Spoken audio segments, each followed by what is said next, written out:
Hello everyone, and welcome to my channel, Squarewave 2. Today I have another project to show you.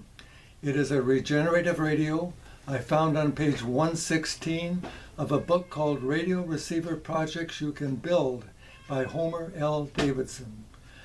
I have recommended Mr. Davidson's book before in previous videos, and on the whole, it's a very good project book.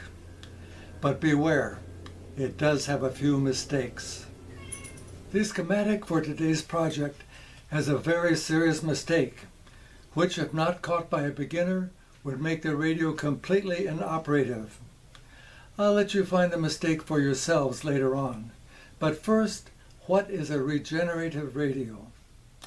Well, this radio uses a system whereby the amplified radio signal is sent back to a special coil at the front end of the radio called a tickler coil. This coil couples magnetically with the main tuning coil, thereby reinforcing the signal. Hence, regeneration.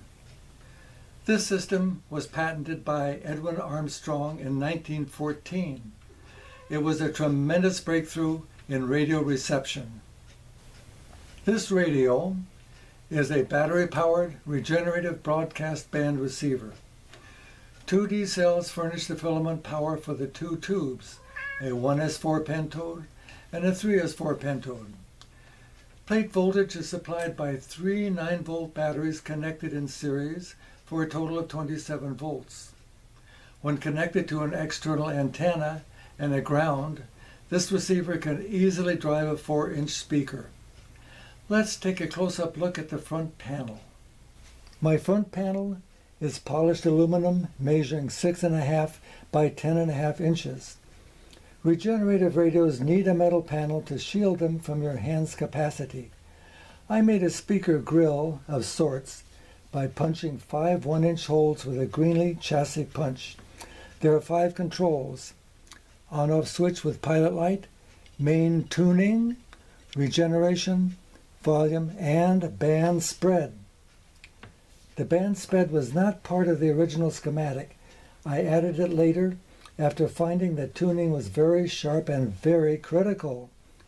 The standard 365 picofarad tuning capacitor needed some help. Turning the radio around, you can see that I gave myself plenty of room for the parts. The breadboard, so to speak, is a piece of plywood 6 3/4 by 10 3/4 inches. Here is the 1s3 detector tube, and here is the 3s3 audio output tube. These stages are transformer coupled, which gives us some amplification. Here are 2 D cells that power the tube filaments. This is a battery holder I designed and built myself. Instead of the 3 9-volt batteries the schematic calls for, I have used 4 batteries for a total of 36 volts for the plate voltage. This gives the radio slightly better performance. This coil is not the one described in the Davidson book. Here is a picture of his coil. This is a cardboard tube, 1.5 inches in diameter by 3 inches long. Over here is the tickler winding. So far so good. But here, right over the main winding, is the antenna coupler winding. These 2 white areas indicate a layer of tape which separate the 2 windings. I have never seen this arrangement before, and let me tell you, it did not work very well. The coil I ended up with comes from a book called Elements of Radio by Marcus and Marcus. It works great. I mentioned earlier that there was an error in Mr. Davidson's schematic. It's not something subtle like a part value, but if not caught by an inexperienced builder, it would make the radio inoperative. Let's see how many of my viewers can spot the problem. Here is the original schematic.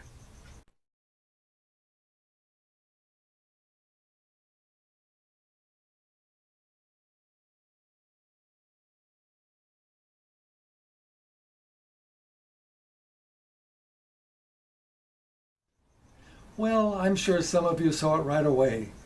but for those who didn't, here's a hint. How is the first 1S3, the detector tube, getting its B+ plate voltage? Some of my viewers have complained that I never turn my radios on so they can be heard. I'm not going to make the same mistake again, so here is a demonstration. There's a sexual element. I think it's silly to deny it. Obviously, beautiful women in swimsuits has a sexual connotation. I don't think that's an issue. It's funny, as I've pointed out, you might find this of interest. When America was much more religious, they were completely accepting of the swimsuit competition. Secular America doesn't like the swimsuit competition. Finally, I have a hint for anyone assembling an electronic project from a schematic. As each part is added, color it in with a highlight marker. As each wire is connected, color it in.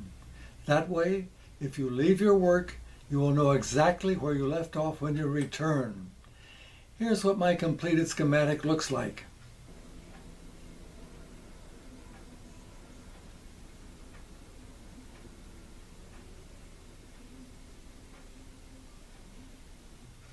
That's all for now, folks. Thank you for watching, and please stay well.